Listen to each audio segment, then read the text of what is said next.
हमने आँखों से देखा नहीं है मगर हमने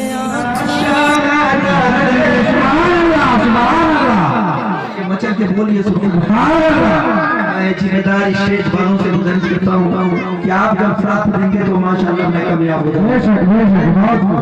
चलो मदीना शहर देखने शहर देखने होना कर देखने ना कर देखने होना कर देखने अपने प्यारे नबी का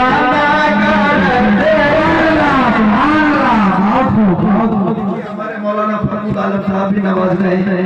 मैं अल्लाह की बारगाह में दुआ करता हूँ कि उलमाए किराम को और तौफीक दे और अल्हम्दुलिल्लाह बातिलों से लड़ने के लिए ताकत अता फरमाए। जरा मचल के बोल दीजिए सुभान अल्लाह। ये हमारे बाबू मूसा सल्लल्लाहु हमारे पोता लगेंगे। मैं उनके लिए शेर पेश कर रहा हूँ। जरा मचल के बोल दीजिए सुभान अल्लाह के हम होना अल्हम्दुलिल्लाह हिंदुस्तान से मशहूर शायर इस्लाम तशरीफ लाए हैं। मैं उनको भी मुबारकबाद देता हूँ कि आप नेपाल में तशरीफ लाए और अपने नबी की बड़ाई की। अल्लाह पाक आपको और नाम करने की तौफीक अता फरमाए।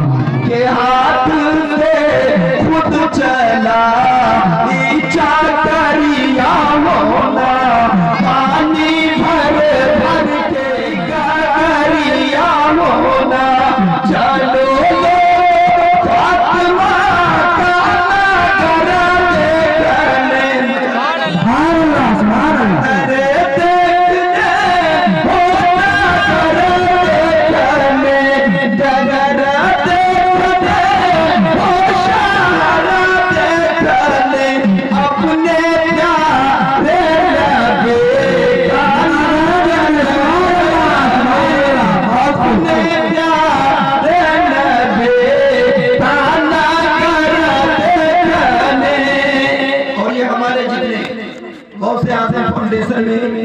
लगे हैं नौजवान।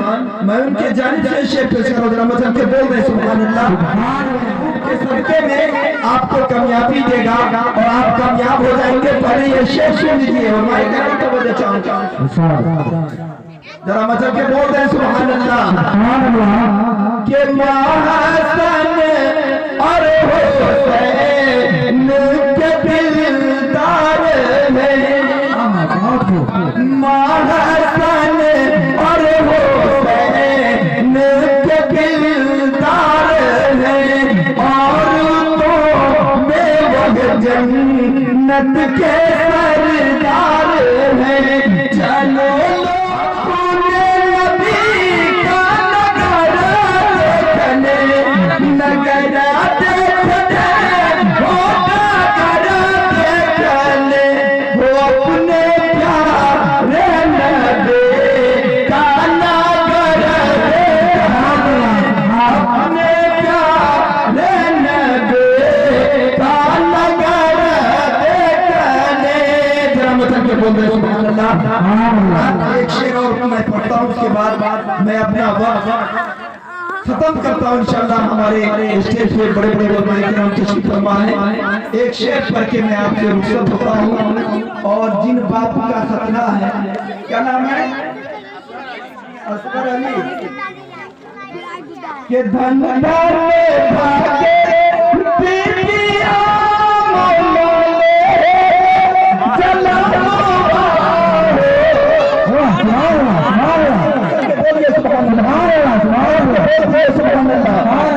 के धन भागे बिटिया मौले जला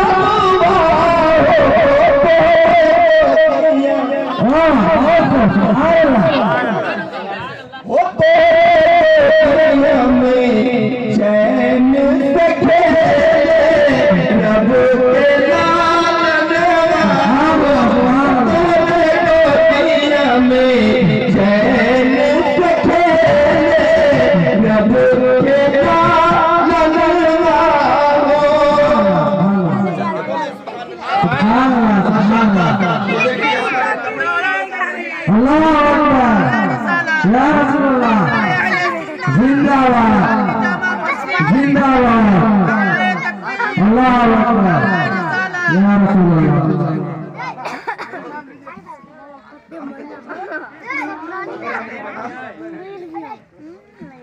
देखिए हमारे गौसे आजम के जवान में एक शेर आता दिया कि जलसा ये सजाया है मिलके अल्हम्दुलिल्लाह। बच्चों को डॉक्टर प्रोफेसर को बना लेते हैं, लेकिन कुरान पाक उनकी तालीम नहीं देते हैं। आजकल यही देखा गया है।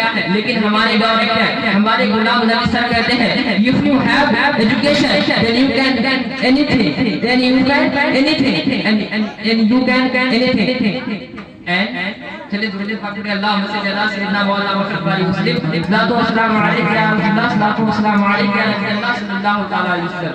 मेरे मुस्लिम गुलाम नबी सर जो कि हमारे इंग्लिश टीचर है, वो कहते हैं कि if you have education then you can anything. अगर तुम्हारे पास एजुकेशन है तुम कोई भी चीज कर सकते हो। And if you don't have education, then you can't do anything. अगर तुम्हारे पास एजुकेशन नहीं है तो तुम कुछ नहीं कर सकते।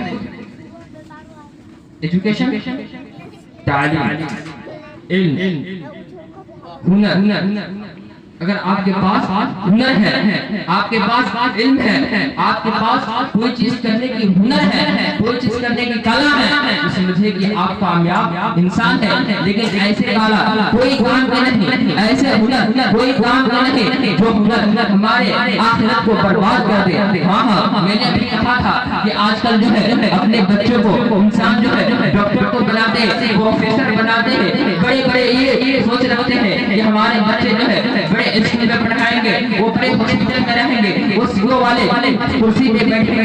ये क्या है मौलवी मौलाना वो हकीर समझ बैठते हैं। अब आप तो सुने भाई, जब कोई फातिहा करना हो मौलवी साहब को बुलाए, अगर मां मर गई मौलवी साहब को बुलाए, अगर क्या कहते हैं डॉक्टर को मौलवी साहब को बुलाए, जुमा पढ़ाना है तो मौलवी साहब को बुलाए, अगर क्या कहते हैं नमाज पढ़ना है तो मौलवी साहब को बुलाए। क्या इस वक्त डॉक्टर नहीं दिखता है, इस वक्त प्रोफेसर नहीं दिखता है? वाकई देखिए ये मैं नहीं कहता हूं कि आप अपने बच्चों को डॉक्टर ना बनाए, प्रोफेसर बनाए, ये सब मैं नहीं कहता हूं। बनाए, बिल्कुल बनाए। आजकल हमारे माशरे में जरूरत ये है। देखिए आप कम से कम फर्ज करो इतना कम से कम उनको पढ़ाएं कि वो अपने जिस्म की हिफाजत कर सके। वो कब पाक रहता है, वो कब नापाक रहता है, उसको खुद पता नहीं चलता है। तो कम से कम इतना आप उनको पढ़ाएं। अब हम उनको पढ़ाएं कैसे? पढ़े नहीं तो हम उनको पढ़ाएं कैसे? हमारे ज़हन से पहले से ये पढ़ा हुआ है कि हमारे बच्चे जब बड़े होंगे तो डॉक्टर बनेंगे, हमारे बच्चे जब बड़े होंगे तो उनको हम बड़े पोस्ट में रखेंगे। अरे मौलवी मौलाना की तनख्वाह कोई नहीं है। चलिए इस दिन में मैं आपको बताऊं कि हज़रत उमर वक्त हज़रत अबू बकर सिद्दीक़ रज़ियल्लाहु ताला अन्हु के बारगाह में एक शख्स आते हैं और आने के बाद वो शख्स रोना धोना शुरू कर देते हैं। तो ऐसे रोना धोना शुरू कर देते हैं कि आप सल्लल्लाहु अलैहि वसल्लम आवाज चल जाती है, आवाज जैसे जाती है आप सल्लल्लाहु अलैहि वसल्लम अंदर से कहते हैं कि कौन ऐसे रो रहा है? अल्लाहु अकबर, अल्लाहु अकबर। फिर आप साहब अंदर जाते हैं और कहते हैं या रसूलल्लाह सल्लल्लाहु अलैहि वसल्लम मेरे वालिद साहब इंतकाल हो गए हैं और मैं ये नहीं जानता हूँ कि मैं अपने वालिद साहब का कफन कैसे कराऊं। मुझे ये इल्म नहीं है मैं अपने वालिद साहब का जनाजा कैसे पढ़ाऊं। मुझे इतना इल्म है, मैंने इतना देखा है लोगों को जलाते हुए, मैं सोचता हूँ कि जला दो लेकिन लोग मान रहे हैं। अब देखें डॉक्टर है, प्रोफेसर है और मुस्लिम है, लेकिन बाप को जलाने की बात कर रहे हैं। भाई इसलिए पढ़ाया नहीं कि भाई दफन भी किया जाता, दफन भी किया जाता। अभी तो खैर सबको पता है कि भाई हम मुस्लिमों को दफन, लेकिन वो क्या कहता है कि मैं चाहता हूँ कि जलाऊं लेकिन कोई जलाने के लिए तैयार नहीं। अल्लाह ना सुना है कि आप सल्लल्लाहु अलैहि वसल्लम कहते हैं तुम कैसा आदमी हो, तुम्हारा नाम क्या है, तुम क्या करते हो? वो शख्स कहता है कि मैं एक बड़े पोस्ट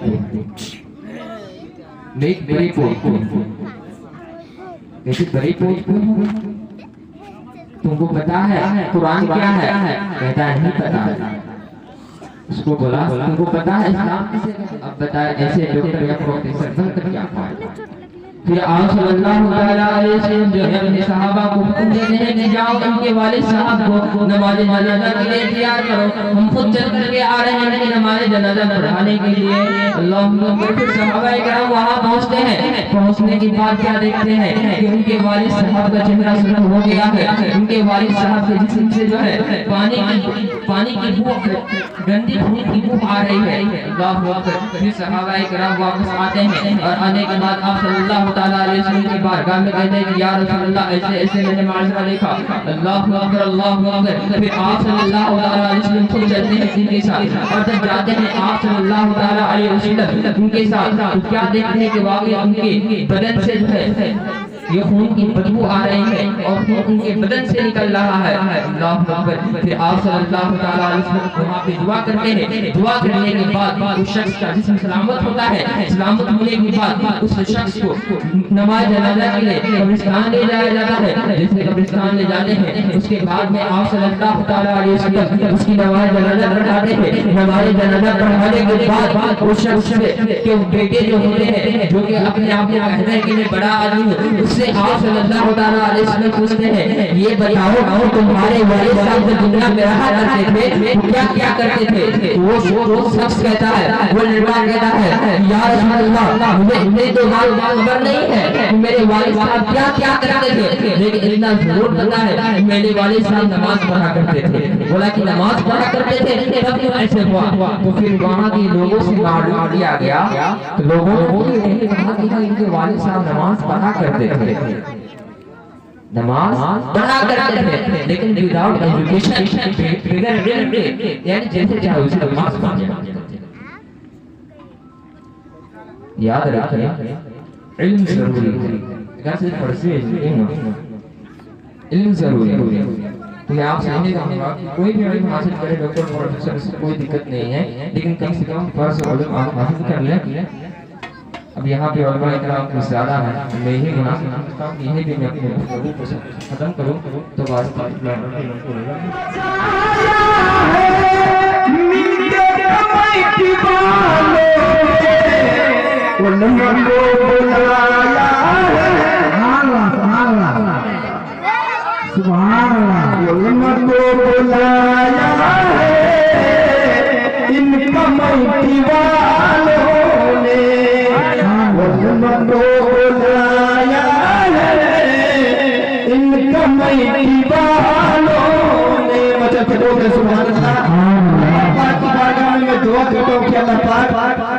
इन कमेटी वालों को और हौसला दे और ईमान पर चलने की तौफीक अता फरमाए। शायर आगे लगता है कि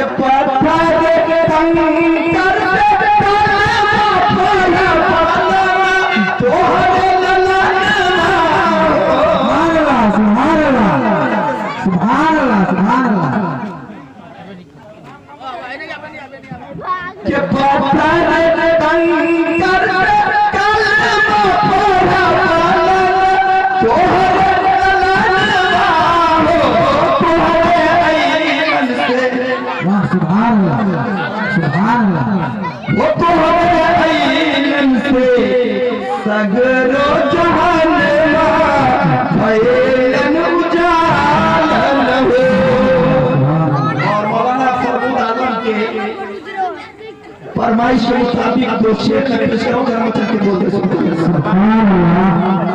हमारे बाबू बैठे हैं माशाअल्लाह। मैं दुआ करता हूँ कि इन बाबू को और इल्म अता फरमाए और अपने इल्म से लोगों तक पहुँचाए। अल्लाह पाक सारे लोगों को इधर सरातन मुस्तकीम पर चलने की तौफीक अता फरमाए। अब ये गौर की मौजूदगी ये शेर में पढ़ने जा रहा हूँ। हमारे चतुर्वेदी साहब तशरीफ फरमा है। मैं पहली बार उनसे रूबरू हूँ क्योंकि मैं पहचानता नहीं था, लोगों ने बताया, बस मैं इन्हीं की जानिब से ये शेर पेश कर रहा हूँ।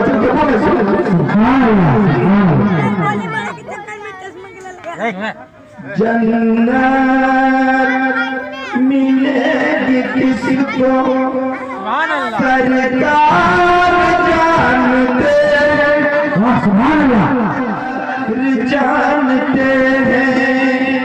जन्नत मिलेगी किसको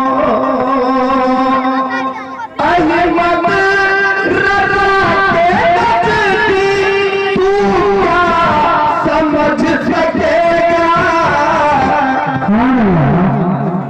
अहमद रज़ा के नज़दीक तू क्या समझ सकेगा है आला हज़रत कैसे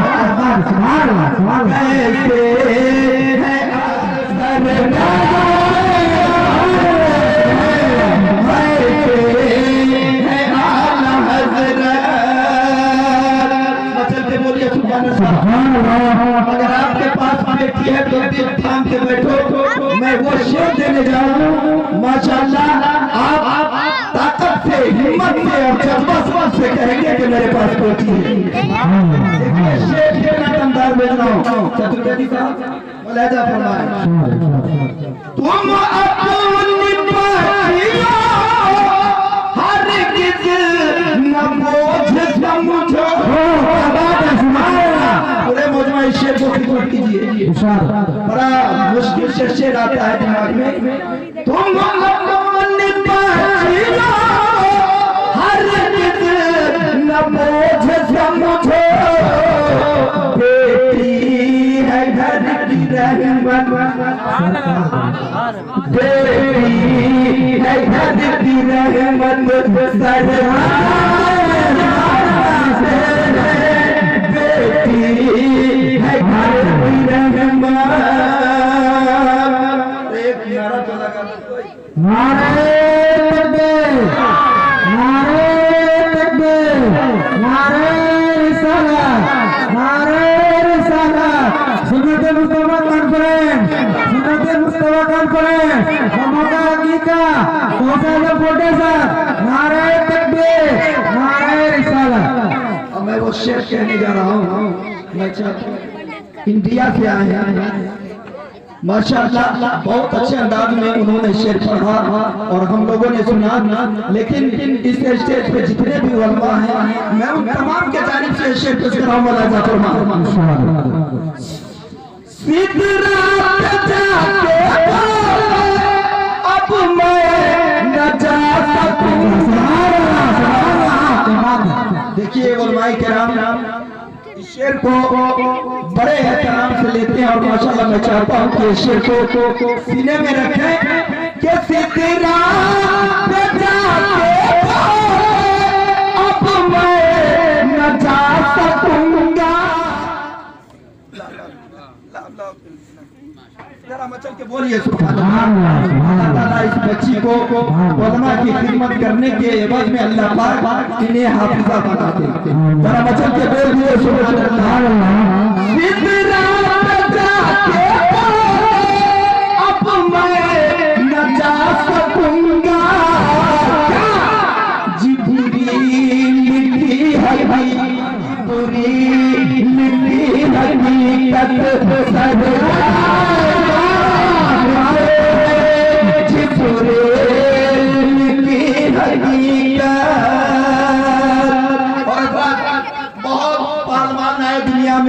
बहुत ताकतवर है। लेकिन जो मैं शेर देने जा रहा हूँ माशाअल्लाह, ये बाबू मूसा सल्लल्लाहु ने और हमारे मौलाना इस्राफिल सल्लल्लाहु ने जो मेहनत करके इतना बड़ा महफिल रचाया, मैं उनके जानिब से ये शेर पेश कर रहा हूँ। अल्लाह ताला इस शेर पे सबको हक कहने की तौफीक अता फरमाए। जरा मचा के बोल दे सुभान अल्लाह।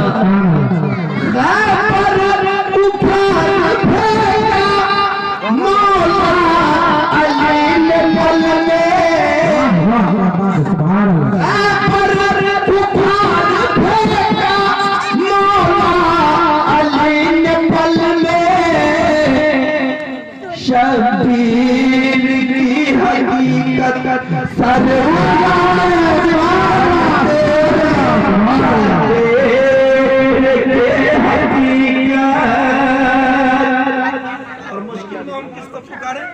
देखिए कौन काम आते, जरा मुझे के बोल रहे सुभान अल्लाह।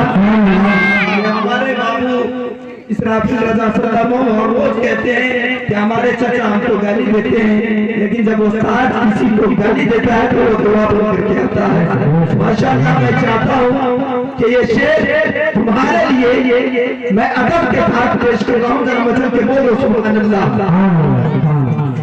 मुश्किल में जब मदद को आए, मुश्किल में जब पुकारा मदद को आए, किस हाल में उम्मत, किस हाल में उम्मत सदा